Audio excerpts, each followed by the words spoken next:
मराठी अक्षर भारती इयत्ता 9वी. कविता 2 संतवाणी. संत कृपा झाली. कवयित्री संत बहिणाबाई. स्वाध्याय. प्रश्न पहिला. चौकटी पूर्ण करा. आकडा 1. वारकरी संप्रदाय रूपी इमारत उभे करणारे संत. उत्तर. कळस चढवणारे संत तुकाराम, पाया रचणारे संत ज्ञानेश्वर, खांब होणारे संत एकनाथ, भिंती उभारणारे संत नामदेव. प्रश्न दुसरा. कंसातील उत्तरांच्या आधाराने संकल्पना स्पष्ट करा. वारकरी संप्रदाय रूपी इमारतींशी संबंधित संकल्पनांचा अर्थ स्पष्ट करा. पाया रचणे, वारकरी संप्रदायाची स्थापना केली. आवार रचणे, परिसर प्रचाराने व्यापक केला. खांब होणे, संप्रदायाला गुरुकृपेने बळकट केले. कळस चढवणे, परिपूर्ण वैभवापर्यंत पोहोचवणे.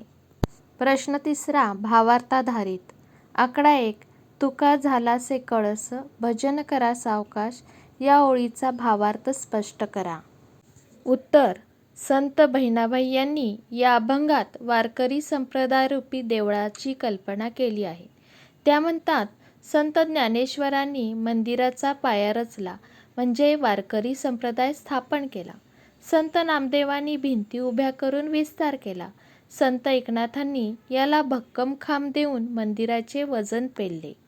बऱ्याच वर्षापूर्वी पासून महाराष्ट्रात वारकरी संप्रदायाची परंपरा सुरू आहे. संत बहिणाबाई यांनी या अभंगात वारकरी संप्रदाय म्हणजे मंदिर अशी कल्पना केली आहे. त्या म्हणतात की ज्ञानेश्वरांनी या मंदिराचा पाया रचला आहे आणि कोणतीही इमारत ही त्याच्या भक्कम पायावर उभी राहते. ज्ञानेश्वरांनी या मंदिराच्या इमारतीचा पाया रचला आणि देवळाची उभारणी केली.